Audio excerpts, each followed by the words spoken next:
Hello, everybody, and welcome to Behind the Camera.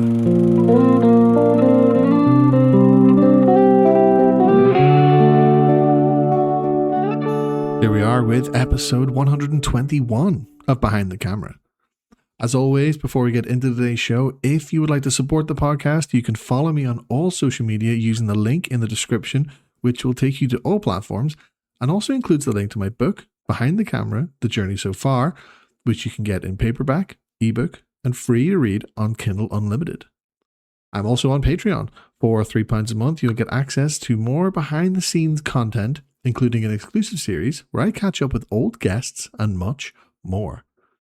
But now, getting into today's conversation. My guest today is retired attorney and author of A Spiritual Passage, Rand Timmerman. Rand wrote A Spiritual Passage based on his hike of the Appalachian Trail at 72 years of age with his brother. He describes the difficulties and issues they encountered undertaking such a monumental challenge whilst dealing with grief and overcoming addiction. Rand's goal since has been to inspire those struggling with difficulties in life and show that we can deal with these things and find fulfillment, highlighting the importance of just not giving up. But now, here's the interview. Rand, welcome to Behind the Camera podcast. It is an absolute pleasure to have you on the show today. How are we doing? Good, Andy. Thank you for the opportunity. It is my absolute pleasure. So, Rand, you are a retired attorney, Vietnam War veteran, and also hiked the Appalachian Trail at 72 years old with your brother. I think that is an amazing feat. So let's get right into talking about that. So what was the inspiration that you had to hike such a trail over 2,200 miles roughly at 72? Yes. Well, it was my brother's idea, Ron, who's 71. I had hiked sections of the Appalachian Trail as a much younger man. I like to go into the wilderness and do solo hikes, and I had done fake charges with bears and things like that. A pretty active guy my whole life. So was my brother. But Ronnie, when he came back from the war, he was in the Army. Mm.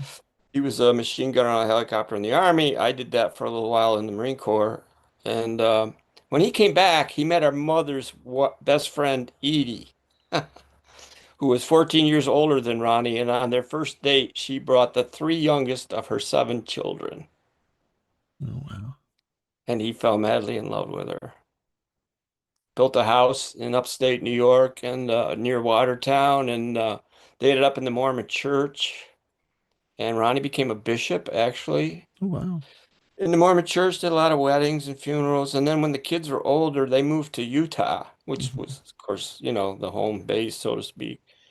And then Edie had a massive stroke in 2011, and it never got better, got worse.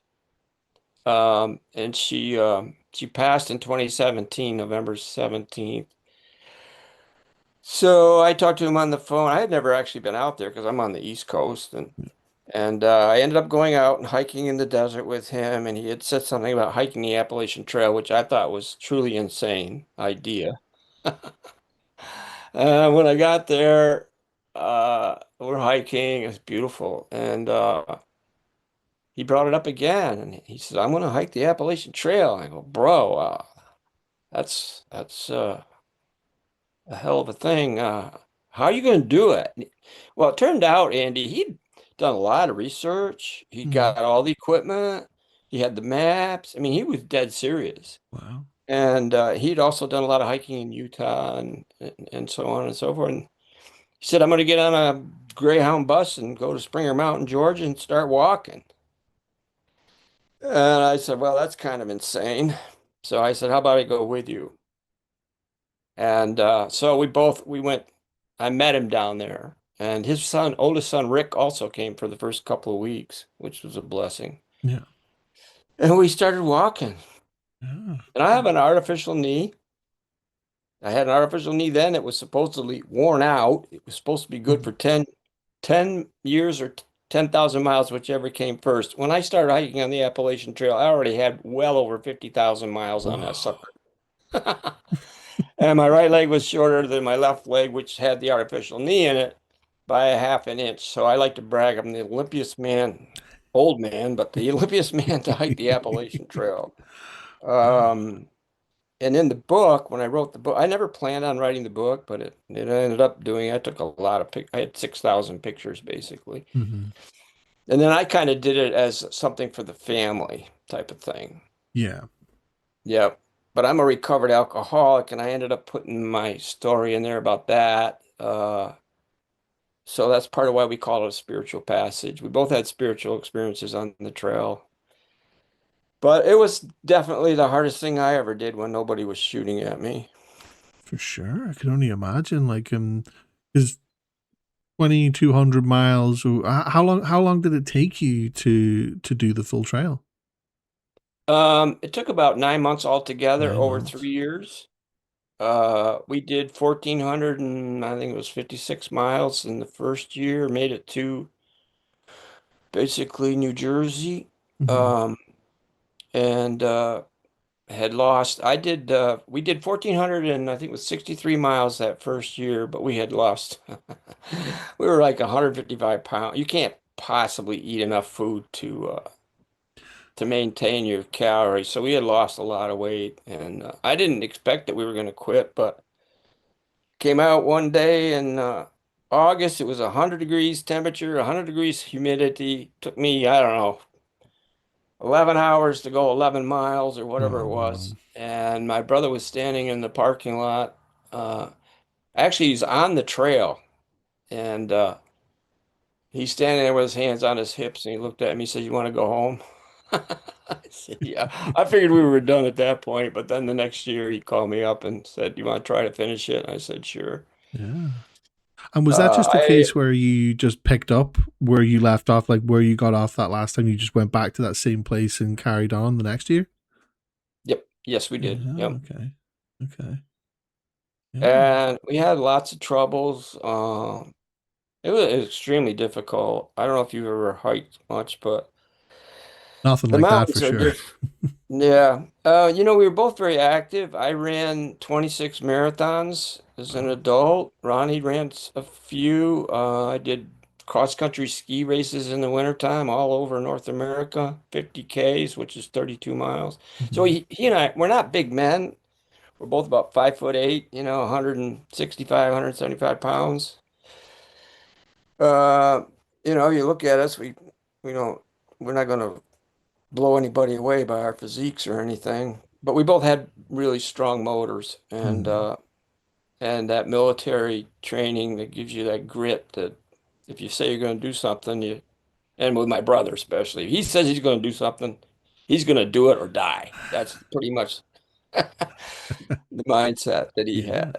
But in the book, the first draft of the book I did was just for family, and then I ended up getting it published. But um, I had put in there when my brother was reading it the first time, he goes, "You you wrote 2 weeks max?" I said, "Yeah, I figured 2 weeks max, and you'd get over this insanity, and we go home." Yeah. But I was So wrong. no, for sure. So that, yeah, the book, a spiritual passage that details your time hiking over the Appalachian Trail, but it also includes 500 photos of your time going over the trail. Is that Yes. correct? Yep. Yeah. What happened was we both kept journals, but mine was way different than his. Ronnie's a commercial pilot. He ended up being a commercial Hmm. pilot, not passengers, but freight. Well, he did. He flew planes down the Grand Canyon at the end of his career for tourists, Oh wow. which had to be a blast. Yeah. But mostly he was freight before that. And I don't know where I was going with that, but we were that's because they were lived out there in Utah. I'm Hmm. sorry, I lost my train of thought No, there. that's okay. Not to worry. Difference in journals. Yeah. So, yeah. So Ronnie was a pilot, and pilots are like it's one way and one way only, right? Yeah. If you're supposed to go 180 degrees, you don't go 179, you don't go 181, you go 180. So in his journal, he was very precise. We were here in the morning when we started out on the trail, and we ended up here, and here's all the elevation changes and stuff like that. Very technical oriented. And then and I love my family and they love me and I miss my wife, that kind of thing, right? Hmm. And I was more about, um, I'm never going to walk this way again. I'm gonna Yeah. enjoy this. Ronnie took very few pictures. I took one day, I think I took 50 pictures. I'd walk around the corner and I see something, oh my God, that's amazing. And I would take a picture. And so, and I wrote down all the trail names, the people that I met. And, so I had a lot of funny story, a lot of funny things happen, Andy. It was just incredible, some of the stuff. And so there's a lot of humorous stuff in there. And so between the two of us, made it possible for me to have in each chapter where I talked about the hike on a daily basis, I can take the reader from this is where we were, this is where we went, and here's 4 or 5, up to 10 pictures of what it looked like. So Hmm. somebody in a wheelchair, who always wanted to hike the Appalachian Trail could vicariously do it by Yeah. reading my book, basically. Yeah.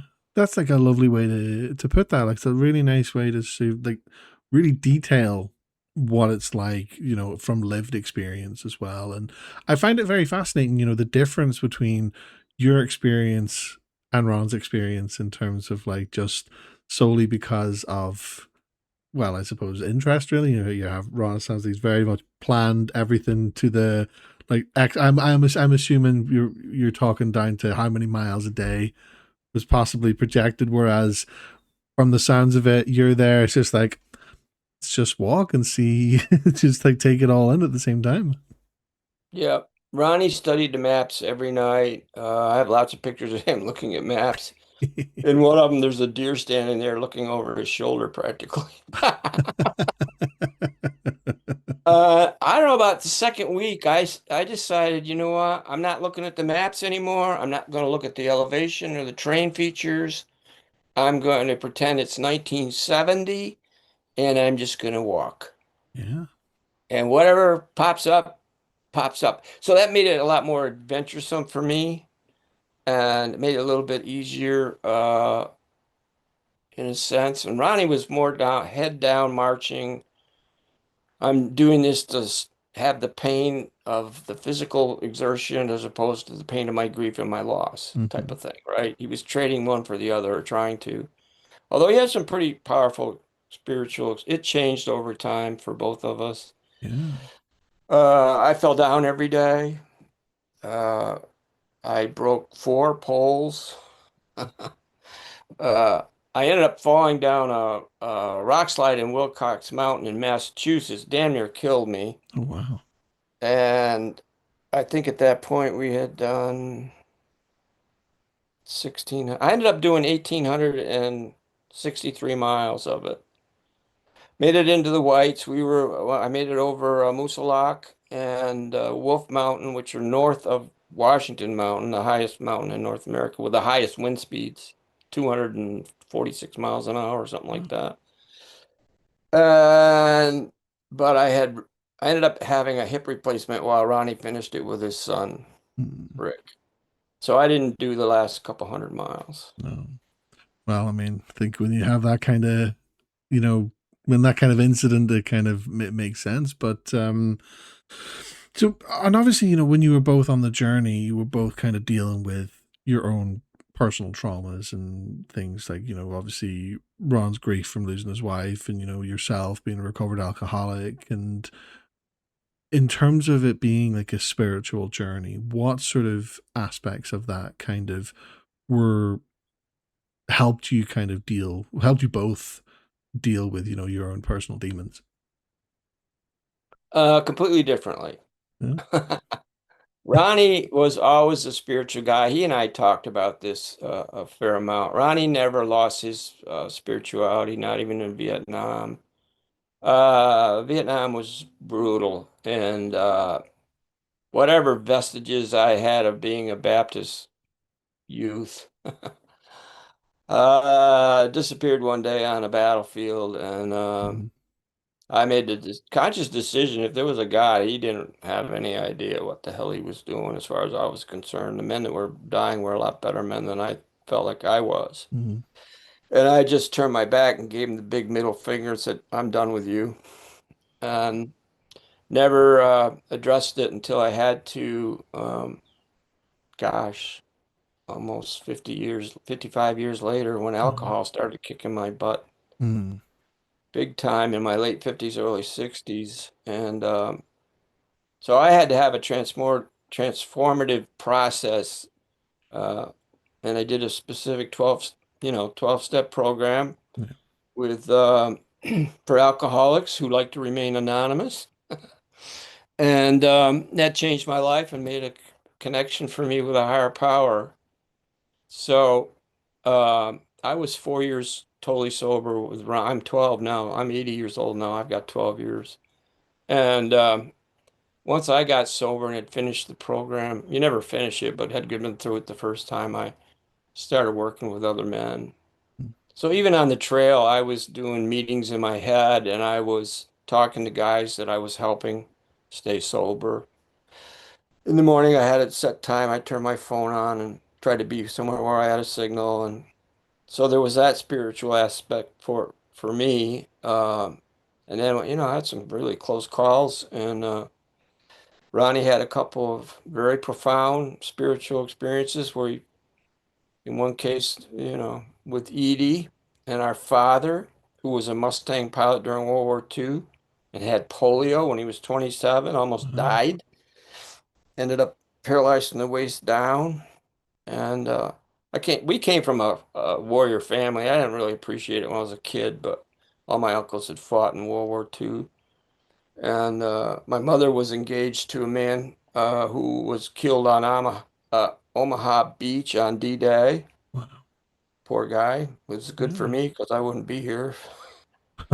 So she ended up marrying the Mustang pilot, uh, a few years after that. I'm not trying to minimize her loss in that regard, Of but course. um, you know, so we came from that class of people, and we were both traumatized by the war. There was that aspect of it. I don't write about it too much in the book. I did write a couple things that happened. We ran into veterans on the trail Hmm. fairly regularly, and so there was some exchanges of stories and things like that that I related. A lot of funny stuff too, Andy. I mean, it's just crazy things. Yeah. No, of I was course. hiking in the beginning. We had jumped up to Virginia because they got a foot of snow in the Smoky Mountains. So we jumped up and then we had to go back and finish up to link back up. And so you get in a bubble with the same people. And one day I always left really early, just like at daylight. My brother and I would be moving. And so I had headed out and I hear somebody coming up behind me. And it was a great big guy I knew. We was in the same bubble where you see the same people for a few days, and then somebody takes a day off or something happens and you end up in a different bubble. And his name was Growler. This guy looked like Paul Bunyan with a beard. I mean, he was the epitome of a mountain man, 6'6", just a big, rugged guy. And he had a girlfriend with him, and her trail name was Coors Light. So I hear somebody coming. We're climbing up Hogback Mountain. I'm not making this up. Hmm. Hogback Mountain. So I hear them coming. So I pull off the side because they're going to go by me for sure. I'm a little bit slower at 72. And they're in their like 20s or 30s, right? And I turn around and Growler and Coors Light and another lady, wherever she came from, and they're all buck naked. Oh my God. I go, Growler, what's going on? He goes, hey, Rand, you didn't, Rambo, that was my trail name, Rambo. He says, hey, Rambo, you didn't get the memo? I said, what are you talking about? He says, it's Naked Day on the Appalachian Trail. I said, oh my God. All right, well, I'm going to do you all a favor. Leave my clothes on. So Wow. I pull over and they walk by me, and then somehow in the rotation now, instead of being in front, the Growler's behind and the girls are in front of him, right? So I'm walking up Hogback Mountain behind this guy with a very hairy set of buttocks. I'm sure. I couldn't take it. I pulled over and waited till they got out of sight. Wow. Like that's the thing for such a massive trail. I'm sure you've got to be prepared to see absolutely anything and everything. You know, like it's just that because I can tell you for sure. I can tell you for 100% certainty that like where I currently live, I live like at the bottom of like a small mountain range. Oh, And I okay. say a small mountain range because I I have a friend from Utah, and he was sent me photos of like the mountains around Utah and Salt Lake City near where he lives. And I was like, okay, so if you wanted to go up the tallest mountain, how long would that take? And he said, oh, you're talking like a 3 or 4 day camping trip. I'm like, oh, okay. to com- to compare that to where I live in Northern Ireland, the tallest mountain here is 800 meters above sea level, and it will take you about 3.5 hours to walk to the peak. Hmm. And I can guarantee you that you could probably go through all 7 peaks of all the mountains in this range. You would probably never see anything like you've just described there. Yeah. There's that's a good point. There's 600 mountains on the Appalachian Trail, which is 2,200 miles long. Mm. There's 465,000 feet of elevation changes. So Wow. 500,000 feet of elevation Yeah. changes up and down. And like in Georgia in the beginning, you can go over 5 or 6 mountains in a day because once you get up to a certain height, then you're going up a mountain and down, up and down. And Yeah, I you're just remember kind of going across peaks. yeah, with my knees and everything, I was in so much pain the first couple weeks. We had both been walking 6, 7 miles a day, but there's no comparison to a mountains carrying a pack and all that stuff. Oh. And you're lucky if you can go a mile and a half in an hour. And I remember thinking, oh my God, just give me, when I get down this mountain, before I go up the next one, just give me like 100 yards flat. Please, God, just give me 100 yards flat. And you get down to the bottom and you look and it's 10 feet and you're going up the next one. Yeah. And Yeah. it's Like, in the southern part of the eastern United States, the trail there's a lot of switchbacks. So you're mhm. kind of going back and forth like that. Yes, yes. When you get further north into the like into the Whites in Vermont and New Hampshire and then into Maine, well, not Maine so much, but it's alpine hiking, Yeah. which means you just go straight up. For example, Moose Lock, which is north of Washington Mountain, is oh my God, I think it was like 3,500 feet. Wow. Took me 4 hours straight up, Mhm. rocks, mostly rocks, to get to the top of Moose Lock. And that day, nobody passed me. I never stopped. But this got everything.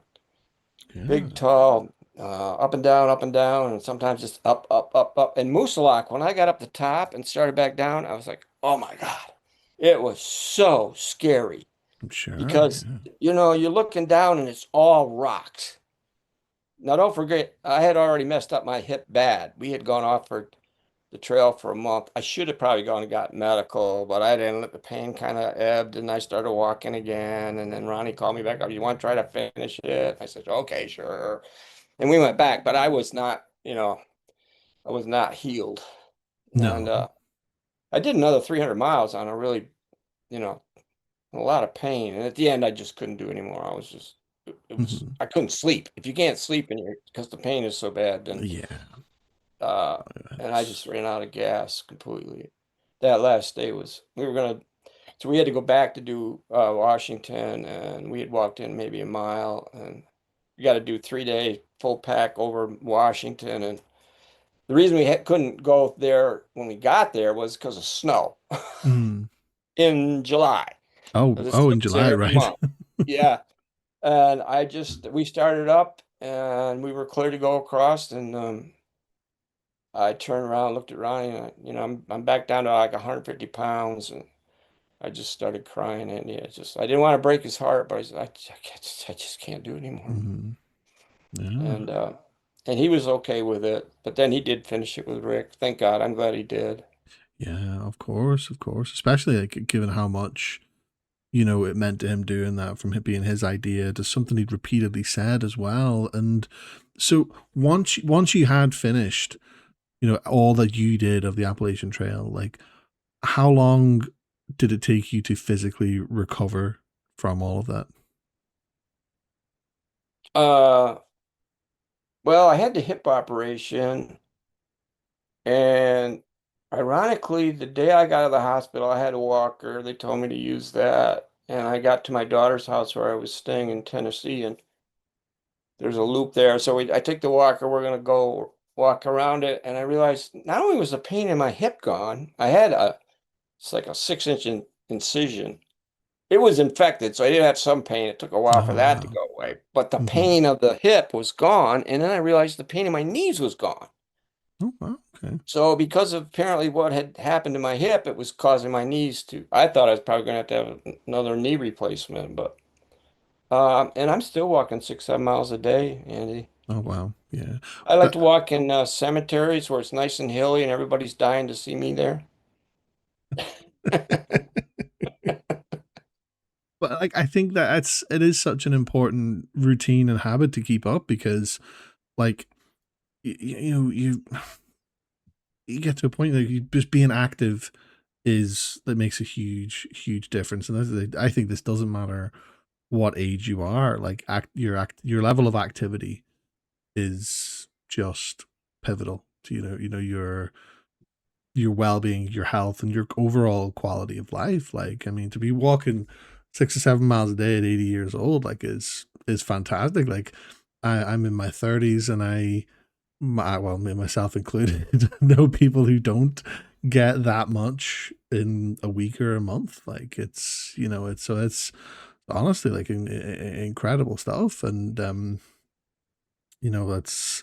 But then, of course, like, I think every 6 or 7 miles a day is probably nothing compared to what you were doing on the Appalachian Trail hike. Yeah, you're right. I have a regular routine I do in the morning early. I do some prayer meditation, which is Mm-hmm. something I started doing when I recovered from my disease of alcoholism. And I usually walk 3 miles before daylight, you know, Well, yeah, and then I go out at least once or sometimes twice more times. And it's just a mindset yeah, that my brother and I had. He does the same. He plays pickleball. I can't play pickleball, but yeah, I think, use it or lose it, man. yeah. I Uh, totally agree. I totally agree. Like, I mean, because I mean, I noticed things in even when I was in my late 20s. I noticed there were certain things that obviously this is a somewhat of an age gap, but like I noticed there were certain things in my 20s I couldn't do that I could do in my early 20s. But I think sometimes you just have to adjust and find what right. works for you, don't you, in terms of your physical activity. Like, I mean, whenever I was in my early 20s, I was able to run 5 kilometers 4 or 5 times a week as if it was no problem to me. And then when I was around 28, if I could barely do that twice, 2 or 3 times a week, and I just simply physically could not get fit. And I think it just gets to the point now I'm in my 30s. It's just like, okay, well, I'll do something a lot easier on the knees. Just that was my ultimate compromise: make it easier on the knees. um, so obviously, yourself and your brother you both served in the Vietnam War. I know you mentioned your experience there, but obviously afterwards you both went on and you had your successful careers, yourself as an attorney and Ron as a commercial pilot. But from what we've discussed, it sounds as though in terms of like the sort of issues that underlying issues to living with, that you were living with in terms of Ron's grief, losing his wife, and yourself with your alcoholism.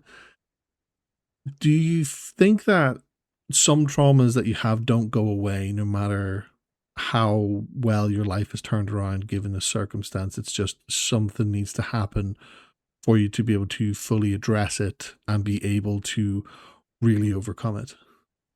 Right. Yeah, that's a really good perspective that you have there. Ronnie and I grew up really poor because of my dad's circumstances. He was a hard worker, but Mm. we were very limited. The medical bills had to be in the millions. I mean, in Wow. those days, he was in the hospital for a year, 8 months in an iron lung. I mean, it had, so we were in a very poor rural area, which was a great thing. I mean, I was driving tractors and working on farms when I was 12 years old, trapping and hunting and all kinds of stuff. But we were, I didn't wear clothes that somebody else hadn't worn until I was like in my teens, and that drove me. I hated being poor. Hmm. I hated being looked down upon by people who were not a whole lot richer than we were. And but that gave me that, that drive. And then I went in the Marine Corps. I was the first person in my family to go to college, and I'm working as a janitor from midnight to 8 o'clock, and I'm pin setter in a bowling alley, and I don't even know what I want to be. And then the war started, and Ronnie had already enlisted. He was in Vietnam when I went in the Marine Corps, and we went over there, and we both had a lot of trauma. And when we came back, we were not well received. No, And no, I ended up, I don't know, were you in the military at all? no, no. It's not something I've ever done. Yeah. Well, I had enlisted, so I'm an enlisted man. And then they made me an officer. And when I came back, they said, you can stay in another 3 years. We'll make you a real second lieutenant, and you won't be a Mustang lieutenant where we can just take it away and you'll be a corporal again. So I didn't have any other plans, so I did that. And then I ended up being a judge advocate general, which is a legal officer in the Marine Corps. And that was a total fluke, and it changed my whole life. Yeah. Because now, so when I came back after I got out of the Marine Corps, I was married, had one child, another one on the way, and I'm still working three jobs, going to college. But I ended up going to law school, and I graduated summa cum laude from Syracuse Law School in 1975, and went and put my shingle out and had a great career. Ronnie was doing good. We're married, we got kids, and we both had trauma. And I Yeah. started having horrific nightmares, uh, of being bayoneted on the battlefield, which I went on a mission where we ran out of ammo and I used the bayonet to survive. So it was like getting back at me to torment me when I'm finally doing good and making some money and all that kind of stuff. And I always liked to drink, so I would drink. I'd put the kids to bed and my wife would go to bed or whatever, and I would pound it for an hour or two because I knew if I did that, if I had the nightmares, I either wouldn't remember them or I would wake myself up and I'd Hmm. just get up and go to work. And I had a great law career, but if you're an alcoholic, you metabolize alcohol differently than normal people. I didn't know that. I thought there was something wrong with me morally, that I was some kind of, I didn't understand I could do all these things, but I couldn't stop drinking once it Yeah. got really bad on me. But I ended up in this spiritual program, changed my life, and I'm still very involved in it. I go every day after my walk at daybreak. I go to a meeting, and then I usually help another guy for an hour or so, Mhm. either before or after, and it just changed my whole life Yeah. Like, in a spiritual way because I decided there was a God. He wanted me to stay sober because I'm a really bad drinker sometimes. And so I just turned that willpower around to be in line with God's will. I don't drink alcohol. And that's not an easy thing to do. no, of course not, of course. And but it is an incredible thing to, give back that way, especially in terms of helping others, because in terms of things like addiction, everybody's story, everybody's like perspective is different on it. Like everybody's reason for why or how they got to where they are is all stems from so many different places, but to the point where the how and the why doesn't really matter. It's more just, okay, well, this is the problem. How do we get to the next step? How do we sort of, carve this journey to overcoming it? And what I find interesting is the use the term recovered alcoholic, and it's not so, because I've never heard that before, because I've only ever heard recovering alcoholic. So to hear recovered is like, I think that kind of goes to show the true impact your spiritual journey has had on you. Like, despite like it might have its difficulties, but you've overcome it and you're helping other people, and that's incredible. It is, and it's a great deal of joy. And I wrote about it in the book because I realized as I was writing it that it was a spiritual passage that my brother and I went on, and it helped him. He got over his grief. He's moved on, and he's got a, you know, he left him with um, 28 or 27 grandchildren, Wow. 7 children, 27 grandchildren, and now 30 great-grandchildren. 30. So he's got a huge family, Yeah. and I talk to him regularly, and he's on his way. He's going to be coming here pretty soon, and Oh, we always brilliant. go for a little hike on this trail every year, sometimes with family and stuff. But yeah, it changed our lives. It gave us a lot of happiness and joy. And I'm 80 years old, and I have joy every day. Yeah. You know, Just you know, that's so important, though. It is important to experience that every single day. It's experience, and no matter what things have happened in your past, to still be in this present moment and experience in the level of joy. It does prove that things can, yes, get so bad, but at the same time, they can also be just as good, if not better, than you could ever really imagine. right. Yeah. I mean, when I was 68, I thought my life was over, and I don't know. God works in mysterious ways, but I needed a higher power, and I got the help I needed, and that Mm. became reality for me. And it's funny because ever since, so the last 12 years have been the best years of my life. I had a young guy I've been working with for a while, not too long ago. He said, "Rand, if you could go back when you were like 50 and change your life at that point, would you do that?" And I said, "Hell no." Hell no. I wouldn't know what I know now. I'm right where I'm supposed to be. Yeah. That I love that perspective as well, because it's such a common question I think people ask, is like, if you could go back, even at my age, like people will be like, if you could go back to, I suppose for me, people will be like, if you could go back to high school and redo things, or I'm like, no, it was bad enough the first time. I don't want to relive that. Even if it'd be like differently, I don't want to relive some of that.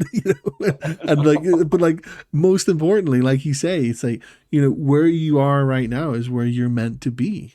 Like, Right. despite the negative experiences, like it's all something to be learned from.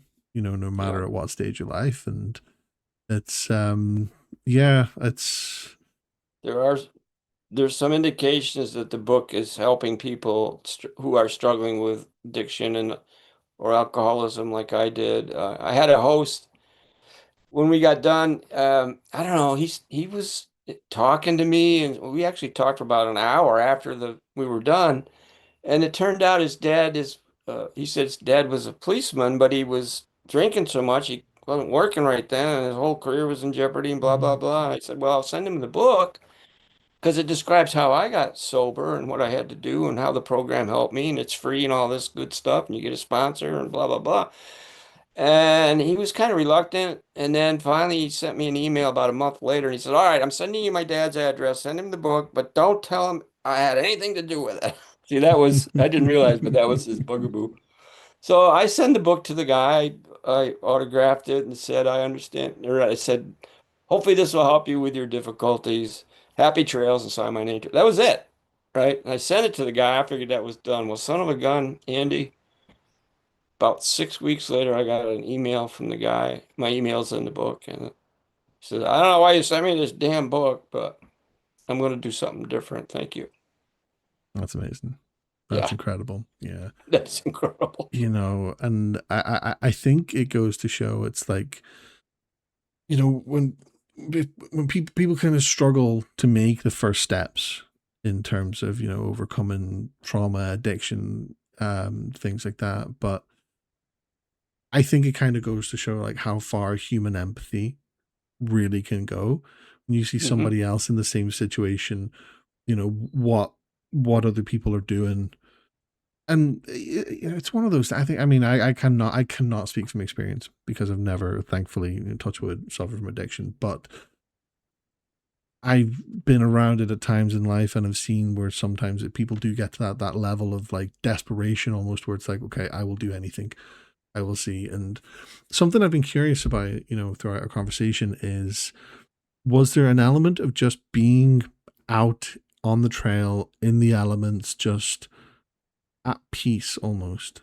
Did Yes. that play a factor in terms of helping you overcome things? Yeah, the beauty and my relationship with my higher power changed dramatically on the trail.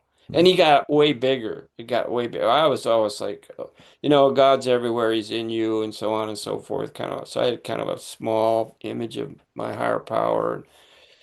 And then the trail, seeing bears and snakes and the people and oh my God, the beauty, Yeah. all that stuff. And then I had an epiphany on, I think it was Bear Mountain actually in New York. And no, I was on the other side of the Hudson River. I can't remember the name of the mountain. But anyway, I'm standing on this mountain. It's early in the morning. Like usual, I've left first person to go out, right? And I'm standing on the top of this mountain, and it's maybe an hour after dawn. And I know there's millions and millions of people right at my feet, right down in the valleys. I mean, I'm not that far from New York City, right? Mhm. And and I'm standing there, and there is no sign of humanity. I felt like I could be the only living person on this planet right now. And the raptors are flying, and there's not even a contrail. There's no sign of life. And then I look, and about 50 miles away, I can see the tops of the skyscrapers in New York City. Just the very, and I go, oh my God, look at that. Yeah. You know, and it just, my God, it got way bigger. I'm like, thank you, God. Yeah. You gave me this Wow. moment. It's That hard to explain. is, It was yeah. just one of those moments. Like from that point on, my God just kept getting bigger and bigger. And it's a good thing because if you have difficulties, one of the things I try to, stress in the book is if you are having difficult, whether it's old age, addiction, or all kind of medical, whatever, if there's not a whole lot you can do about it, then just turn it over to your higher power. Turn your difficulties over to God. He doesn't take them away, but he takes the weight of them away. And then you can go do things that will make you happy or at least, have a better life than what you're having right now. Mhm. Absolutely. And I think that's really, really good advice for people, especially for anybody listening, because I think having a personal faith is something that's incredibly important. Like, my wife is the same. She has an incredible like relationship with God. She really does have a very, very strong faith. It's not something that has hit me in life really, from all experiences, but I have so much respect for people who really do treat it that way, in terms of like, if people, if people turn that way and are able to make the biggest differences in their life, that's that's not nothing. Like, that is an incredible thing to be able to do. Like, and no matter what way you look at it, whether it's like in terms of the biggest motivator, or you've had a personal connection, a personal sign, something's physically spoken to you, you know but ultimately the fact that that's been able to help you be the catalyst for change, that I have the utmost respect for anybody who is able to do that, especially when they turn to something that is essentially out of their hands. Yeah, that's Yeah. true. You're right. Yeah. Yeah, absolutely. It's a blessing. And yeah, I hope people are inspired by it. I'm not trying to inspire people to go on like the Appalachian Trail when they're 72. But you got to be a complete idiot to do that. Uh, but they can have a lot of people can have a much better life. There's a lady I see every day. She's in her, 80s, and she's got a walker and an oxygen bottle, and she comes in and she's dressed herself up, to look nice, and she's smiling and she's interacting with everybody. And that's just a joy to see that. Yeah. That's what I want to do, inspire people to get out and do things as long as they can. Of course, of course. It's like it's almost like you walked the Appalachian Trail so others don't have to. But it's the bigger message in terms of in bigger message, in terms of like this is the world. This is the world around you. Like this is what is to be appreciated. It's what's to sort of be admired, and to really kind of find that connection with your own higher power. Like, and I think that is. Yeah, no, that's incredible, and especially to be able to sort of face your traumas and overcome it, and just sort of be at one with yourself and everything, and the world. Like I say, I have nothing but the utmost respect. Well, thank you. Oh, my pleasure, my pleasure. Well, Rand, it has been an absolute pleasure having you on Behind the Camera podcast. Really, really, really thank you very much for your time. I would just like to give you the floor for a moment, just as to where we can find a spiritual passage. Where can the listeners find the book? Actually, I tried this yet. If you just Google a spiritual passage, it pops right up. Brilliant. Usually Amazon or whatever, or they can just my name, Rand Timmerman. Actually, if they just put my name in it, some things will pop up, some other podcasts and things, or randtimmerman.com, and they'll see a lot of stuff there, including the book and so on and so forth. So yeah. Brilliant. Yeah, so for those listening, definitely be sure to check out Rand's book and all the other podcasts he's been on as well. Like, I mean, I'm sure the stories that were heard today, there's probably been other stories on other podcasts, and I think there is so much to be gained from such great conversation. But once again, Rand, thank you so much for your time. It's been an absolute pleasure, and take care. Thank you, Andy. Take care. And there you have it for episode 121 of Behind the Camera. Massive thank you to Rand Timmerman for being today's guest and for sharing his story. You can find a spiritual passage and Rand's other podcast appearances at www.randtimmerman.com. As always, thank you to all patrons for your support. You're all truly appreciated. And of course, if you would like to stay connected with Behind the Camera, check out my link tree in the description for all socials and for my book, Behind the Camera, The Journey So Far. Thank you for listening, for the support, and for being part of the journey. Until next time, take care, stay creative, and I'll see you soon. But until then, peace.